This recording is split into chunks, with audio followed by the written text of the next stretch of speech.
169쪽에 1번 토지상환 채권이 나옵니다.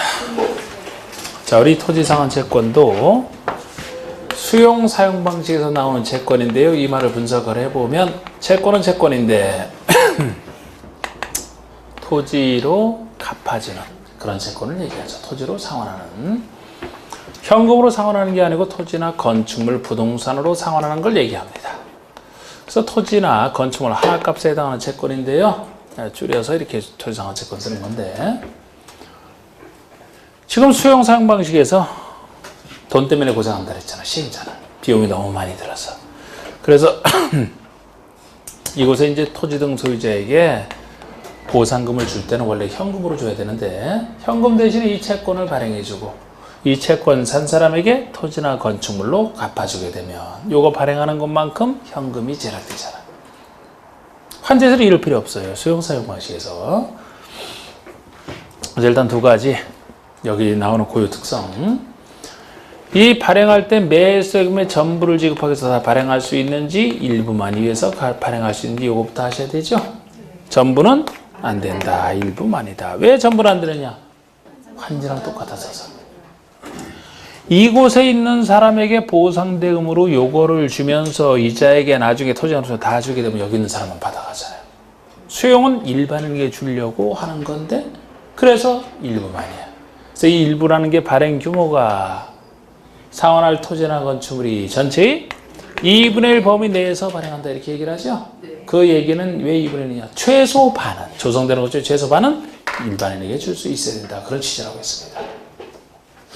그리고 두 번째는 이게 토지나 건물 하나값에 해당하는 큰 채권이기 때문에 마치 주택부상, 주택상환사, 재주택 하나 받는 채권처럼 이런 큰 채권은 민간 시행자가 발행할 때는 보증을 받아야만 발행할 수 있다. 민간인이 이거 발행했다가 나중에 이거 갚아주지 못할까봐 민간시에 대한 차별.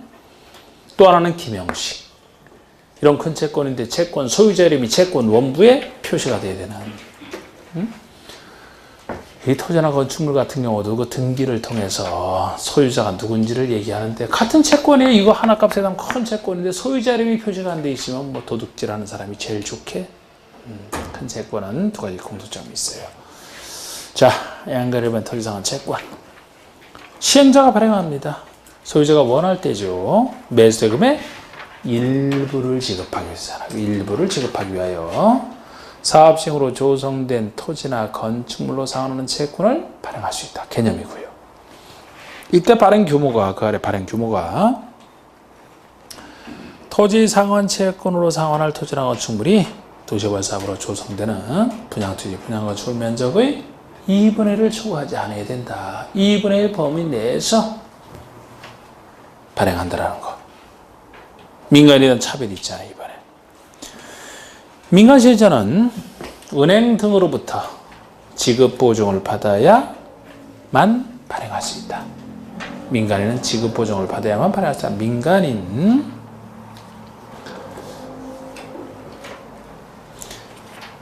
지금 여기서 포인트는 뭐예요? 민간인이 포인트야. 민간인. 이걸 공공으로 바꿔버리면 틀리는 겁니다. 자, 그리고 발행 절차에서는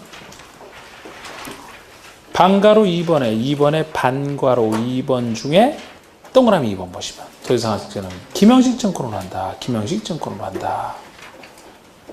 김영식 증권이다 보니까 양가로 3번에 토지상환 채권을 이전할 때 토지상환 채권을 이전할 때는 취득자는 그 성명과 주소를 채권 원부에 기재해 줄 것을 요청하라. 원부에 기재해 줄 걸. 채권 원부가 있어요. 거기 소유자 이름이 표시가 되어 있기 때문에 명의를 바꾸려면 새로운 취득자 명의가 채권 원부에서 바뀌거든요. 그러니까 원부에 기재해 줄 걸 요청하라. 취득자 성명과 주소가 채권 자체 기재를 안 되면, 채권 자체 기재가 안 돼도 원부에 바뀌면은 이전은 하는데, 채권에 기재를 안 하면 이전은 했는데 대항하지 못할 뿐이죠. 발행자 제3세에게 대항하지 못할 뿐입니다. 그런 식으로 얘기를 해요. 자, 선수금 봅시다. 2번의 선수금 제도. 먼저 선 받을 수, 먼저 받는 돈 역시 나중에 완성된 것을 파는 게 보통이지만 완성되기 전에 미리 팔고 산 사람이 그 돈을 먼저 내면 그 돈 갖고 사업비에 충당하라고 역시 수용상에서 시행자를 도와주기 위한 제도죠. 시행자는 조성토지가 됐든 원형지가 됐든 조성토지와 조성되지 아니한 상태의 땅을 원형지라고 하는데 그죠? 두 땅 다. 이 방식에서 나오는 두 땅 다 조성토지와 원형지를 공급받거나 이용하려는 자로부터 해당 대금의 전부든 일부든 미리 받을 수 있다. 미리 받는 돈이 선수금이에요. 양가로 이번에 선수금을 미리 받고자 할 때는 지정권자 승인. 다 개발법에서는 지정권자 아닙니까? 응? 자, 이제 원형지가 나오고 있죠. 원형지. 특수한 땅인 원형지. 이건 아무나 못 받아요. 아무나 못 받습니다. 누가 받는지부터 보세요. 3번에 반가로 1번. 시행자는 두 번째 줄 미리 지정권자 승인을 받아. 역시 원형지 같은 특수한 땅 공급할 때도 해도 되는지 지정권자 승인을 미리 받아서 다음에 어느 하나 해당하는 자에게 원형지를 공급하여 개발하게 할 수 있다. 그러니까 아무나 못 받아요. 누가 받아서 개발할 수 있느냐.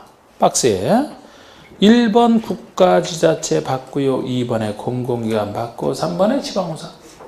이렇게 국가에서부터 지방공사까지 주로 공공이 이 좋은 땅 받으려고 만든 제도다. 제가 그랬잖아요. 네?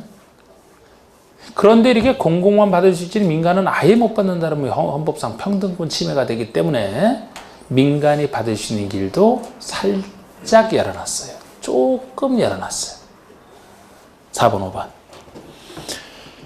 국가 등이 실시한 공모에서 선정된 자.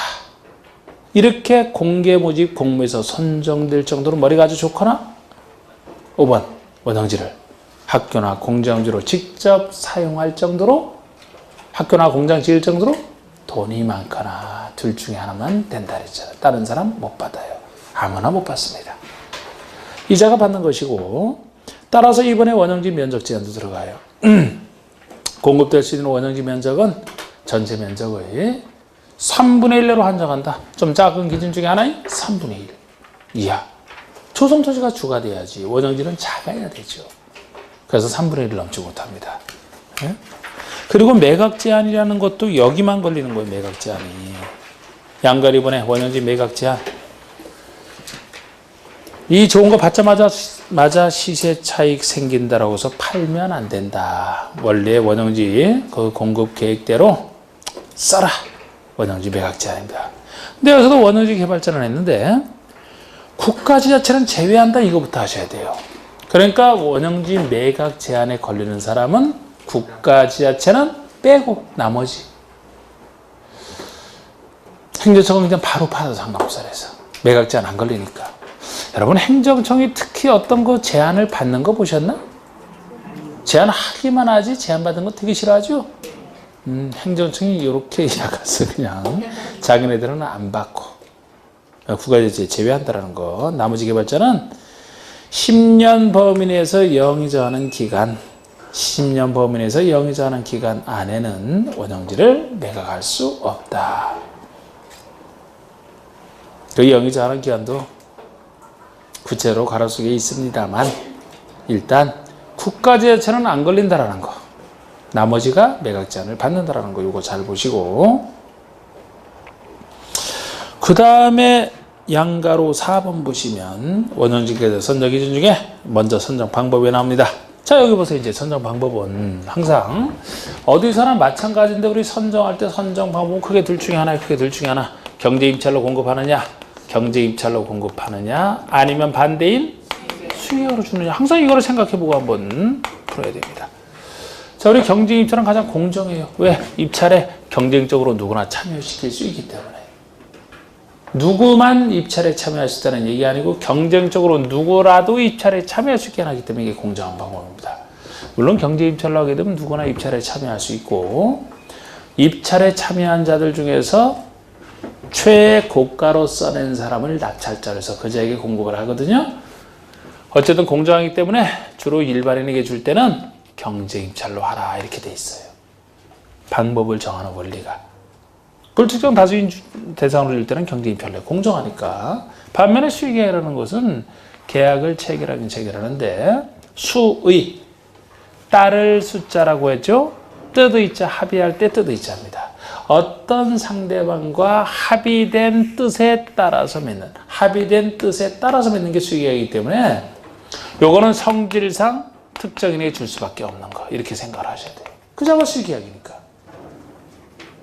만약에 일반인에게 줘야 되는 것을 경제임찰로 안 하고 그들 중에서 누구 만나서 따로 수의계약 체결했다. 불법이다, 불법. 우리 수의계약은 법에서 정해진 경우만 가능해요. 근데 법에서 정하는 원리가 애초에 성질상 일반인에게 줄 수 없는 거. 일반인에게 주는 것은 경제임찰로 줘야 된다니까요. 성질상 일반인에게 줄 수 없는 거. 오히려 특정인에게 주는 것이 합리적인 거. 그런 것만 수의계약으로 정하게 돼 있어요. 이런 논리라면은 요거를 할 때 지금 원형지를 묻고 있는데 원형지 개발자 선정 방법은 원칙이 뭐가 돼야 됩니까? 원칙이 수의계약이 돼야 되죠. 원형지는 애초에 누구나 아무나 못 받아요. 그자와 수의계약. 성질이 이렇게 되죠. 예외적으로 경제입찰이 돼야 돼. 예외적으로 경제입찰이 돼야 돼. 그럼 이런 구조라면은 원형지라면은 경제입찰로 주는 경우를 딱 따로 기억하시고 나머지가 수익해야 되기 때문에 이런 식으로 공부하셔야 되거든요. 만약에 조성토지를 공급한다 그러면은 이 구조가 원칙이 경제입찰로 되겠죠. 일반에게 주는 것이라 경제입찰로 한다. 이걸 하는 게 아니고 경제입찰로 하되 예외적으로 수의계약에 의할 수 있는 예외가 존재하고요. 여기서는 하나 더 추첨해야 할 수 있는 예외까지 존재하기 때문에 예외 중에서 할 수 있다 중에서 추첨으로 하는 경우와 수의계약을 할 수 있는 이 두 가지를 구별하시는 식의 공부가 필요한 건데 마찬가지로 여기든 수의계약은 특정을 해줄 수밖에 없다 생각하시면 다 돼. 근데 여기 이제 추첨하는 경우는 일반에게 주는 거죠. 그래서 추첨하는 경우를 보시면은 특정인에게 줘야 된다 그런 얘기는 없어요. 특정인에게 줘야 되는 다 여기거든. 일반에게 주는 건데 경제입찰로 하는 게 부적합한 경우. 주로 서민용 토지 4가지. 서민용 토지라면 서민이 취득을 해야 되는데 경제입찰로 맡기게 되면은 평등할지 몰라도 사실상 평등이 아니에요. 경제입찰이 공정하다는 것은 형식적 평등에 공정한 거예요. 실질적 평등 따지는 데서는 공정하지가 않아요. 서민들이 다 달려들어서 경제입찰하는데 결국 누구만 받아가요? 최고가로 써낸 사람만 다 받아온다니까. 그럼 일반 사람들은 돈 없어서 취득을 못해. 그래서 경제입찰로 맡기지 않고 가격을 고정해 놓는 거예요. 최고가를. 시행자가 고정을 해놔요. 여기서 수많은 사람 달려들어오게 되면 이들 중에서 조건은 똑같기 때문에 추첨을 하면 서민들이 가져갈 확률이 높아지잖아. 일반에게 주는 건데 그런 서민용. 요거는 특정인에게 줄 수밖에 없는 거 9가지. 이런 구조로 보셔야 돼. 요걸 먼저 합니다. 자, 4번의 원형지 개발자 선정 기준이라면 반거래번의 선정 방법, 원형지 개발자 선정은 수의계약 방법으로 한다. 원칙의 수의계약 방법으로 한다. 다만 원형지를 학교나 공장 등의 부지로 직접 사용하는 원형지 개발자 선정 요거 하나만 경제입찰 방식으로 합니다. 요거 빼놓고 나머지는 다 수의계약이 돼요. 그런데 이것도 아까 원형지를 받을 수 있는 사람을 상상해 보시면 왜 이렇게 되는지를 알 수가 있어요. 아까 아무에게나 안 주죠, 그죠? 특정인과 계약해서 준다 그랬잖아? 국가지자체에 만약에 줘야 될 원형지라면 그자와 수의계약. 공공기관과 수의계약. 지방공사와 수의계약. 공모에서 선정된 자와 수의계약이 될 거 아닙니까? 일반에게 주는 게 아니잖아. 선정된 자에게만 줘야 되잖아. 그런데 유일하게 학교나 공장 등으로 직접 사용하는 자라면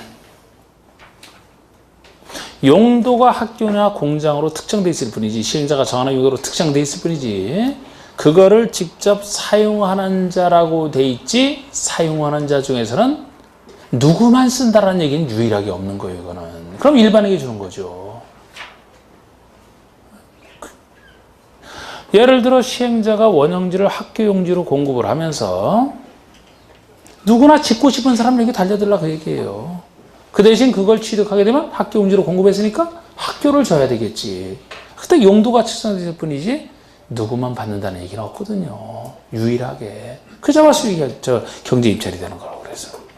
예? 그리고 요거 하나만 경제입찰이고 경제입찰이 2회 이상 유찰되면은 수의계약을 할 수 있다. 이 말은 모든 경제입찰에 다 붙어있는 얘기예요. 공정하게 경제입찰로 하는 거 좋아요. 그런데 최소 2번 이상 유찰이 됐다. 낙찰이 안 됐다. 그러면 최소 2번 했다라면 이제 최선을 다했다고. 3번, 4번, 5번까지 기다릴 게 아니고 2번 이상 유찰되면은 그 다음에는 특정인과 수의계약으로 넘겨줘도 된다는 거지. 2번이면 최선을 다했으니까. 에? 자, 공급 가격이 또 나와. 여기 보세요. 공급 가격도 귀찮지만 달라. 여기에서 이 땅과 이 땅, 환지에서 조성되는 땅 달라요. 성질대로 보시면 돼요. 성질대로. 셋 다 감정평가는 다 합니다. 근거는 있어야 되니까 감정평가는 다 해. 그런데 조성토지라면 이따 보시면 일반에 주는 것이라 그냥 감정가 그대로 쓴다 이렇게 합니다.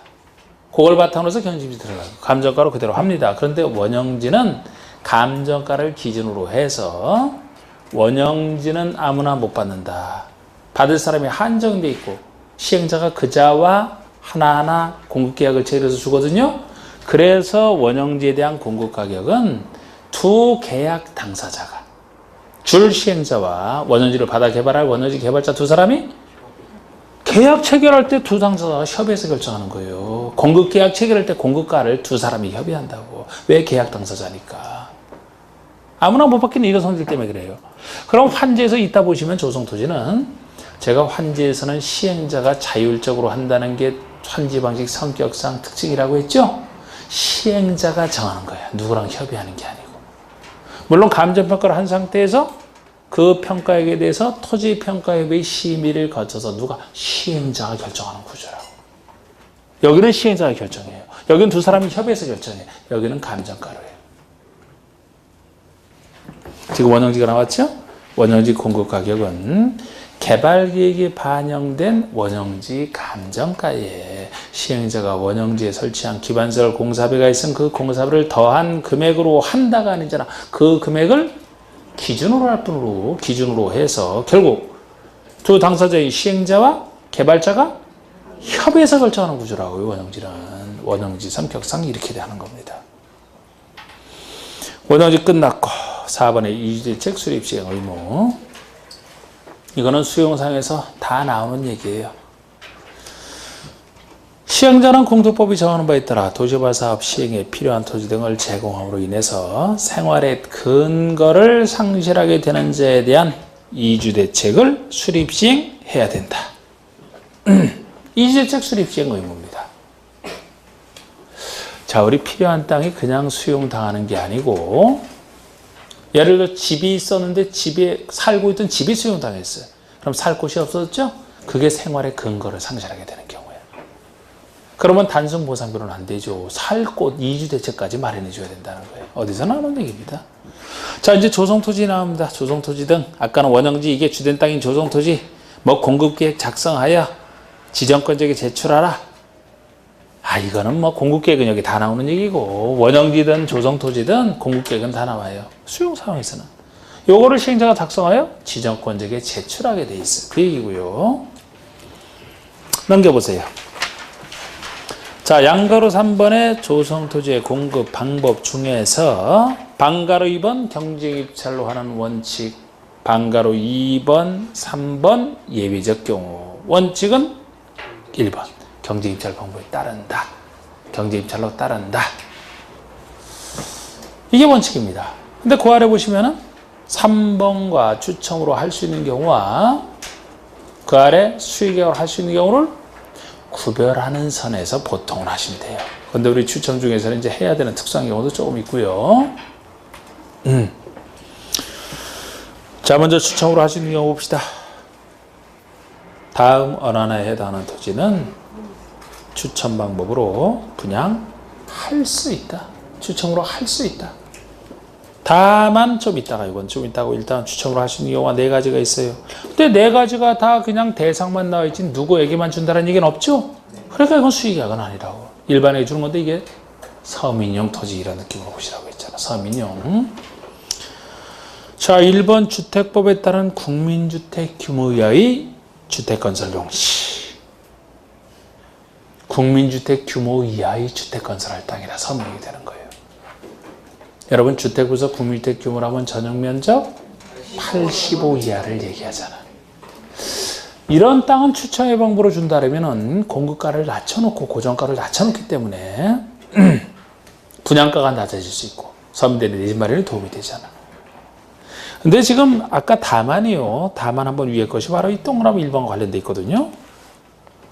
다만 공공시행자가 아래 1번 토지 중에 국민주택 규모의 임대주택 건설 문제를 공급할 때 그때는 추첨으로 하여야 한다가 특징이라고. 이건 따로 있어야 돼. 따로. 보통은 할 수 있는데 이건 하여야 된다.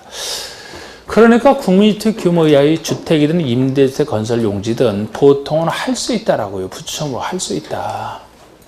할 수 있다라면 해도 되고 안 해도 할 말 없어요. 그죠? 그런데 지금 여기와 관련해서는 특히 임대주택 건설 용지와 관련돼 있지만 공공시행자가 한다라면은 의무적으로 추첨으로 해야 된다는 거예요. 꼭 하라는 겁니다. 특히 임대주택 건설 용지에서는 만약에 추첨 방법으로 안 하고 경제임찰로 시켜갖고 만약에 가격이 올라가게 되면 나중에 임대주택에 들어와 살 사람들이 토지 임대료를 부담해야 되는데 그게 너무 비싸서 못 살 수가 있어요. 그래서 무조건 싸게 해주라는 얘기인데 이거를 민간시행자가 부담시킬 수는 없고 공공시행자가 그런 임대주택 건설주로 공급한다면 공공시행자 하는 걸 전제로 해서 의무적으로 추첨으로 해야 된다. 여기에 대한 다시 예외가 되겠습니다. 나머지는 할 수 있다잖아. 자, 다시 동그라미 2번 보시면 주택법에 따른 공공택지. 이게 주택법에서 공공사업으로 조성된 택지가 공공택지거든요.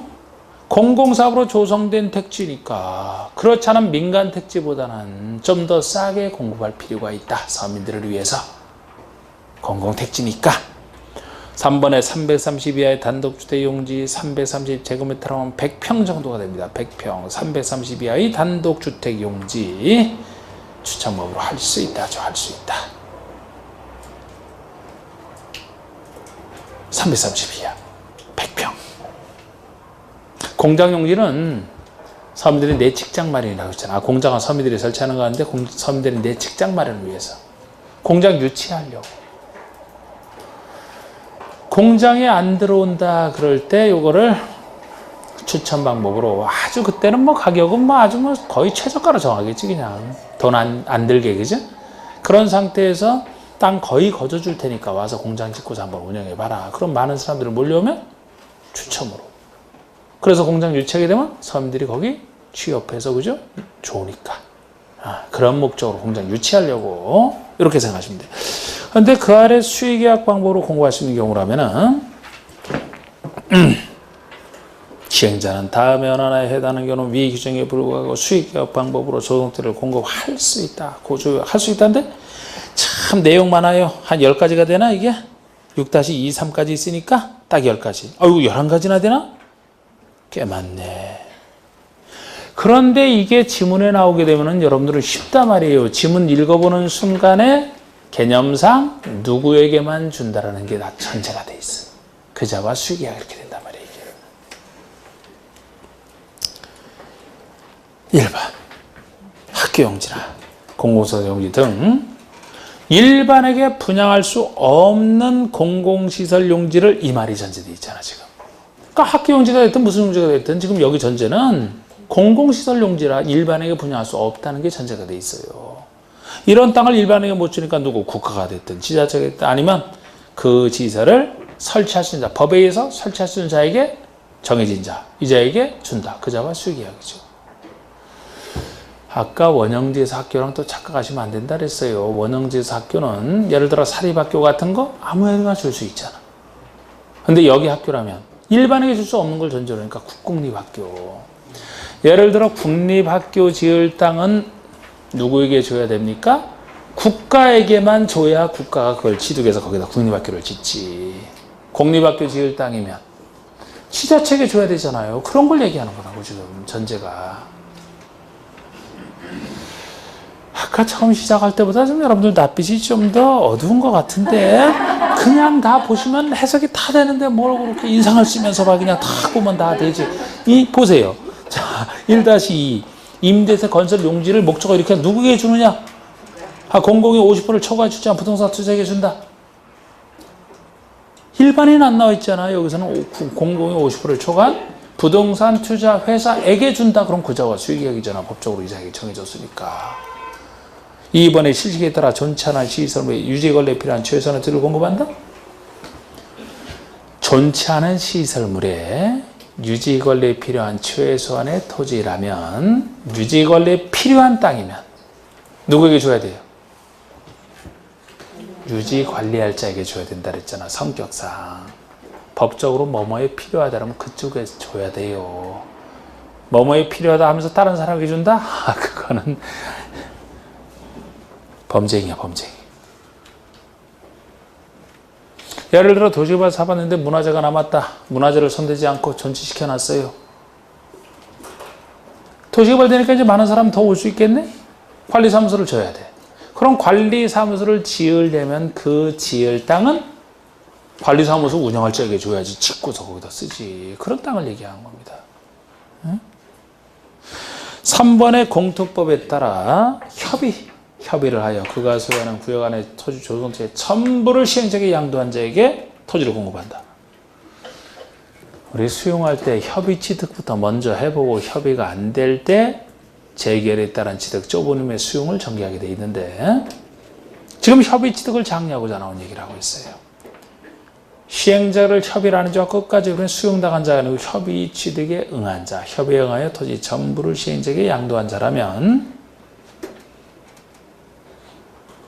그 자에게 다른 땅을 수익이익으로 줄 테니까 협의에 응하라. 어쨌든 받을 자가 정해져 있습니다. 4번의 토지 상환 채권에서 토지를 상환한다. 토지를 상환한대요. 그럼 상환하는 토지죠? 상환하는 토지니까 누구에게 줘야 돼요? 여러분들이 토지를 상환하는 역할을 맡았다면 누구 찾아가서 줘야 돼? 채권자에게 줘야 상환이 되지. 자, 현금을 만약에 갚는다. 여긴 부동산이 아니니까 그냥 예를 들어서 현금을 누구에게 가서 갚으라고, 채권자에게 갚으라고 심부름 보냈어요. 그럼 누구를 찾아가서 줘야 돼? 그 채권자 줘야 되잖아요. 다른 사람 가서 그냥 갖다 주고 오면 안 되잖아. 똑같은 얘기지, 똑같은 얘기. 상환하는 토지라면 상환하는 것이니까 채권자에게 줘야 상환이 되죠? 그 자가 주면서 수익이 가라는 얘기지. 받을 사람이 정해져 있잖아요, 이렇게. 여러분들이 그 고개 끄덕이는 사람들이 적어서 다 읽어봐야 되겠네, 다. 그냥 보면 그대로인데.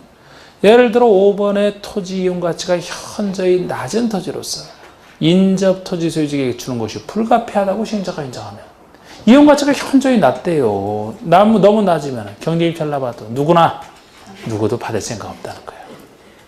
그래서 어쩔 수 없이 옆에 있는 땅 소유주에게 주는 것이 불가피하다고 다른 사람에게 줄 수 없죠? 그 자와 수익하겠다 그런 얘기 아닙니까? 옆에 있는 땅 소유주에게 그냥 가져가는 거예요, 이거는. 6번의 공공시행자가 결국 누구에게 주느냐? 맨 끝에 어떤 방법과 절차에 따라 선정된 자에게 준다. 그 자와 수익이 아닙니까? 6-는 이제 기간 지나갔고 6-3은 대행개발사업자가 개발을 대행하는 토지를 대행개발사업자에게 준다. 개발을 대행하는 땅에만. 대행개발사업자에게 줘야 그 자가 그 땅에 대해서 사업을 하지. 그 자에게 준다. 그 자와 수익이익 다 정해져 있어 지금. 7번의 경제입찰 또는 추첨 결과 2회 이상 유찰이 됐다. 이 일반에 주는 것은 2회 이상 유찰되면 수익이익 이렇게 하는 건 다 똑같이 붙어있는 얘기라고 했잖아요. 자, 4번의 조성토지의 가격, 공급가격이 나오는데 1번처럼 조성토지의 가격은 감정가로 한다잖아. 아까 원형지랑 다르잖아. 이건 일반에 주는 거 감정가로 그대로 한답니다. 감정가로 하는 게 원칙인데 요거보다 싸게 주시는 경우는 살짝 구별만 해주시면 넘겨보세요. 방거로 3번에. 공급가를 감정가 이하로 정할 수 있는 특례. 감정가 이하로 정할 수 있는 근거 규정이 있어야 싸게 줄 수가 있거든요. 왜 감정가 이하로 줄 수 있을까요? 어떤 땅이길래? 공익에 필요한 땅이거나 서민용인 이런 땅이니까 싸게 주려고 이런 느낌으로 보시되 몇몇 가지 주의할 것만 주의하시면 돼요. 느낌 잡으시되 동그라미 1번 보세요. 어느 때냐? 시행자는 학교 부지. 학교 부지라면 공공목적 아닙니까? 공공목적이 강하죠. 공익성이 강합니다. 폐기물 처리시설 부지, 기타 다음 시설을 설치하기 위한 조성 토지 등과 이주단지 조성을 위한 토지도 이주단지가 공익 목적으로 이주단지를 조성해 주지 않습니까? 이런 토지를 공급할 때는 감정평가한 가격 이하로 정할 수 있다. 아주 싸게 줄 수 있다는 겁니다. 어떤 또 땅이 나머지 더 있느냐? 공공청사부지 뻔하죠. 그런데서 이번에 사회복지시설은 다만해서 두 번째 줄 유료시설을 제외한 시설로 한정한다. 이 말이 붙어 있어요. 그 전에서 요걸 바꿔서 낸 적 있잖아. 예? 지금 사회복지시설 부지는 유료시설은 제외라는 거예요. 무료로 무료시설을 전제로 한다는 겁니다. 요새는 사회복지시설에서 민간 자본이 투자해서 짓는 경우 많아요. 요 사회복지시설을 민간 자본이 들어가더라도 여러 가지 지원도 받고, 정부로부터 지원도 받고, 또 유료시설을 뭐 잘만 저러면 뭐 돈 있는 사람들은 나이 들어 저럴 뛰고 막 일부러 내고 찾아오거든. 장사 뭐 잘 된다고 봐서. 지금도 많이 앞으로도 계속 이런 건 할 거예요, 아마. 그런데 이렇게 유료로 돈 받을 거 다 받으면서 이익 보는데 왜 이런 혜택을 주겠습니까? 무료 시설로 운영되는 것만 전제해서 이런 혜택을 주겠다는 거예요. 공장. 이것도 일정 요건 갖춰야 되지만 임대주택 서민용, 국민주택 규모 이하의 공동주택 서민용. 5-가 특이한데 호텔업 시설 지을 때야. 호텔업 시설 부지. 이게 왜 특이하냐? 호텔업 시설이면 공공목적도 아니고 서민용도 아닌데 호텔 지을 땅인데 다만 공공시행자가 200실 이상 객실 갖춘 호텔 부지로 공급하는 걸 한정한다. 이 말은 붙어 있어요. 그러니까 이건 민간 시행자가 공급할 때 아니고 공공시행자가 200실 이상이면 대형 호텔이거든요. 이렇게 공급할 때만. 지자체가 국제행사를 자기 업적으로 만들기 위해서 지자체장이 재임 기간 동안에 국제행사를 유치하는 경우가 많은데 국제행사를 유치하기 위해서는 호텔이 있어야 사람들이 찾아와서 잘 텐데. 누가 지으려고 합니까? 행사하는 동안에만 외국인들 싹 몰려오고 싹 행사 기간 지나면은 안 오는데. 안 지으려고 해. 짓는 거 유도하려고. 이런 근거 규정이 있어야 이런 부담을 민간에게 주진 않고 공공시행자가 사업하면서 대형 호텔 지을 걸 전제로 해서 감정가액을 줄 수 있다는 거. 말이 감정가야지 어떻게 하겠어요? 그냥 땅 제공하는 거지 뭐 무료로 거의. 그러면 지을 사람 입장에서 땅값은 안 들어가니까 그죠? 경치 그럼에도 괜찮은데 입지 요건 좋은 데라면 딱 운영할 수도 있지 않느냐. 유도하려고. 이런 시설 갖췄을 때만. 자, 이제 수용사용방지간 사업시행 끝났고 환지방지간 사업시행 들어갑니다.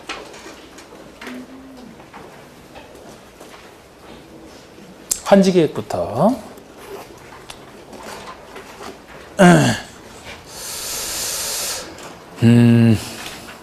자, 먼저 1번에 환지방식은 요 세 가지죠. 뭐 환지, 예정지, 환지 처분. 먼저 환지계획부터 세워야 돼요. 시행자가. 자, 시행자는 사업의 전부나 일부를 환지방식에 따라 시행하고자 할 때는 다음에 내용이 포함된 환지계획을 작성해야 된다. 환지계획 내용부터 살펴보겠습니다. 환지 설계부터 나와요. 환지 설계부터. 자, 우리 땅과 땅을 바꿔주는 게 무조건 환지고, 그래서 환지계획 세울 때는 종전의 땅에 대해서 어떤 땅을 앞으로 환지로 조성해서 줄 것이냐. 이렇게 이제 정하죠. 종전의 땅에서 주는 땅 자체를 환지라고 합니다. 그런데 거기 환지 설계가 나와 있죠. 환지 설계는 이 환지를 어디다 만들지 설계하는 부분이에요. 꼭 그 위치에 주지 않아요. 우리나라는 평가식으로 하기 때문에. 환지를 어디다 만들지 설계하는 건 내용 당연히 들어가는데 2번이 필지별로 된 환지 명세입니다. 자, 우리 1-1 필지가 있다. 여기에 대해서 2-1 필지를 앞으로 환지로 개발해서 주겠다. 1-2 필지는 앞으로 2-2 필지를 환지로 개발해 주겠다. 1-3 필지는 2-3 필지를 앞으로 개발해서 주겠다.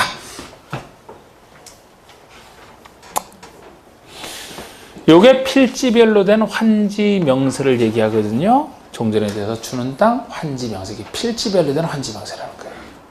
필지 대 필지로. 그런데 이 환지 계획은 항상 정비법과 비교를 해보시면 정비법상 관리처분계획과 비슷해요. 관리처분계획과 비슷하거든요. 거기는 주로 건물 줄 때 쓰는 것이라 환지라는 말을 안 써서, 사실 환지계획은 환지 누구에게 줄지 주는 게 처분이잖아. 환지 처분에 대한 계획이라고 보시면 돼. 환지계획이. 그쪽에서는 관리처분, 잘 관리해서 누구에게 처분할지 나와요. 관리처분계획이라고 하는데, 물론 여기는 땅만 주고 거긴 건물도 줘서 그런 차이가 있지만 비슷해요. 비슷한데 가장 기본적인 차이가 여기는 필지별로, 그쪽에서는 분양 대상자별로 수립한다는 이 기본적인 차이지만 돼. 그 차이 때문에 나중에 정비사업 체계도 달라지기 때문에, 분양 대상자라면 분양 대상자는 사람별로 작성한다는 얘기거든요. 무슨 차이가 있냐면, 예를 들어 이거를 A가 새 땅을 가지고 있다. A가 대상자라면 사람별로 작성한다는 얘기는, A가 새 땅 가지고 있을 때 이 종전의 땅을 다 평가를 하죠. 그죠? 그래서 종전의 대상이 얼마인지를 평가하고, 이 가치와 비슷한 땅 하나를 줘도 상관없어. 사람별로 준다는 얘기는. 그런데 이걸 필지별로 준다면, 이 사람이 새 필지를 가지고 있다면 새 필지를 받는 거죠. 필지별로 작성한다는 얘기는.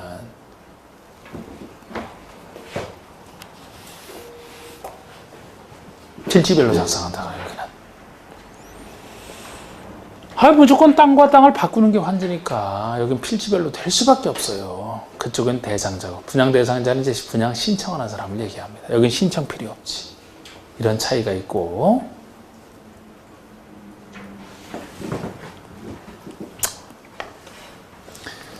여러분들이 힘들어 보여도 뭐 어쩔 수 없어. 그냥 다른 얘기도 할 필요가 없어 지금.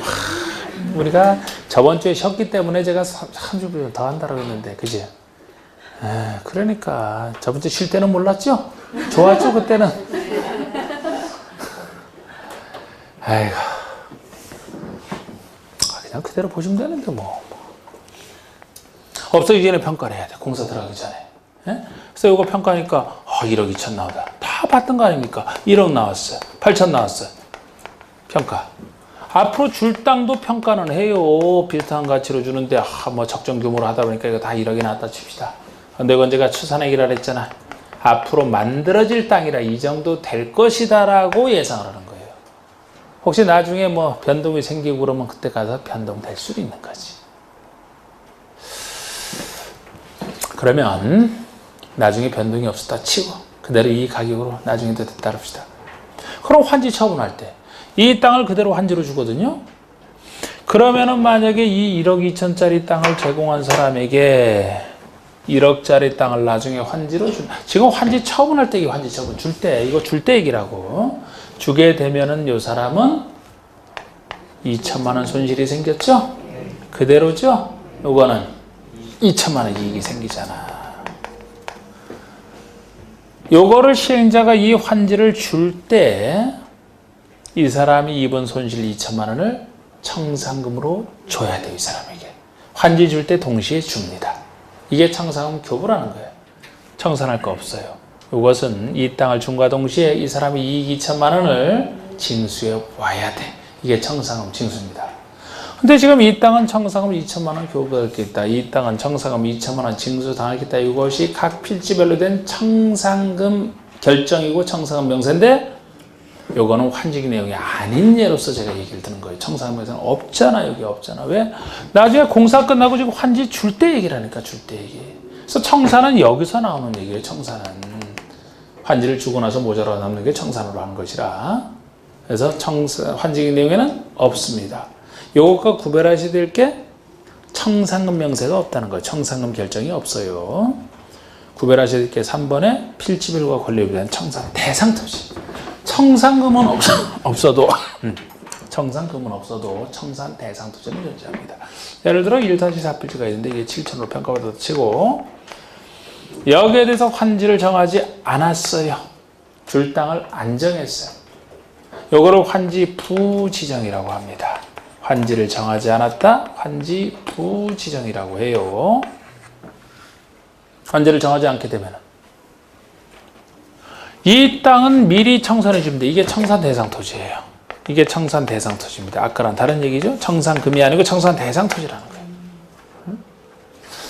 그러니까 보통 여기서 아까 이거는 청산권 명세는 환지 받을 때 모자라고 남는 걸 청산해 주는 건데 이거는 환지를 정하지 않았으니까 이 땅은 통째로 미리 청산 들어가는 거예요. 그래서 이따도 보시면 나중에도 보시면 환지 처분할 때 청산금이 다 거기에 대한 예외가 이거예요. 이건 미리 청산할 수 있거든. 환지에 대한 공사 기다릴 필요 없이. 이건 있죠. 이건 있죠. 그 다음에 4번이 채비지 또는 보류지 명세예요. 자, 먼저 보류지부터 합니다. 자, 우리 공사 끝나고 2-5필지는 남았는데 여기에 대응하는 종전의 땅이 없는 케이스예요. 이걸 다 보류지라고 합니다. 보류지. 제가 아까 환지 방식으로 사업을 하게 되면 땅은 무슨 땅이 있다 그랬어요? 환지 아니면 보류지. 이게 환지고 환지가 아닌 나머지가 다 보류지가 되는 거. 보류된 땅.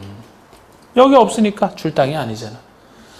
예를 들어 마을회관을 지을 땅이다 그러면은 누구에게 주면 안 되죠. 환지로 안 주고 남겨놨다가 마을회관 짓고 마을 사람들이 써야 되거든. 이게 보류지다. 환지하는 걸 다 보류지라 그래. 그래서 보류지는 이따 보시면 보류지를 환지계에서 정하면서 이 보류지는 누가 가진다. 이건 누구 소유로 한다. 환지에서 정한 자가 갖게 돼 있어요. 환지에서 정한 자가 갖게 돼 있습니다. 그런데 이 보류지 중에서 따로 채비지라는 개념이 존재하는 거예요. 보류지 중에 한 종류가 채비지. 대체할 채자, 비용 비자, 비용을 대체하는 땅, 비용을 대체하는 땅. 비용이에요, 비용을 땅으로 대신한 거예요. 다른 데서는 사업 참여할 때 현금으로 비용을 냅니다만 사업에 참여하는 사람들이 각자 환지에서는 비용도 다 땅으로 낸다 생각하시면 돼요. 그래서 종전의 땅이 이렇게 있을 때 종전의 땅에 대해서 만약에 채비지로 비용으로 이 정도 땅을 정했다. 그럼 이거를 떼서 시행자에게 주는 거지. 비용이니까. 이건 나중에 시행자가 가져가죠. 항상 비용은 이건 환지에서 정한 자가. 그중에 채비지는 시행자에게 주는 겁니다. 그리고 나머지 땅에 대해서 환지 받고 모자라고 남는 건 현금으로 청산하고 이렇게 하는 거예요. 이게 채비지예요. 명세 들어가겠지. 그 다음 5번에 입체한지를 계획할 때는 입체한지를 계획하는 경우는 입체한지 건축의 명세 및 공급 방법 당연히 들어갑니다. 이거는 입체한지 할 때 얘기해요. 그럼 여기서 입체한지라는 건 뭐냐? 입체환지라는 것은 환지 말 앞에 환지라는 말 앞에 입체가 붙어 있는데 이 땅에 대해서 이 땅을 환지로 준다 하면 주는 땅 환지, 땅 이걸 평면환지라고 하는 거예요. 땅에 대해서 평평한 땅을 주네. 이게 평면환지라는 거예요. 여기에 대응해서 보통 환지가. 그런데 환지가 부족할 때 입체환지를 할 수가 있어요. 건물 지어서 땅이 부족하니까. 그러니까 예를 들어 환지객을 쭉 세워보니까 종전의 땅이 100필지가 나왔는데 종전의 땅이 100필지가 나왔는데 줄 땅인 환지를 계산해 보니까 80필지밖에 안 나와요. 드문 케이스지만 보류지를 너무 많이 빼내서 이게 적게 됐을 때 하는 특별한 경우 얘기입니다. 그러면 조성된 환지를 다 준다 하더라도 나머지 20필지 땅에 대해서는 받을 땅이 없죠. 줄 땅이 있어야 이 사업을 할 수 있는데 그래서 어쩔 수 없이 줄 땅이 부족해서 구분 건축물 지어서 건축의 일부와 그 대지 지분을 주는 거. 요거를 입체환지라고 합니다. 평평한 땅, 평면환지. 땅 대신에 건물의 일부와 대지 지분을 주는 거 입체적이다, 입체환지. 이렇게 이름을 붙인 거예요. 그러니까 건물의 일부와 대지 지분이 입체환지인데 입체환지를 하게 되면 이 내용은 당연히 여기 들어가야 되지. 이게 환지의 내용입니다.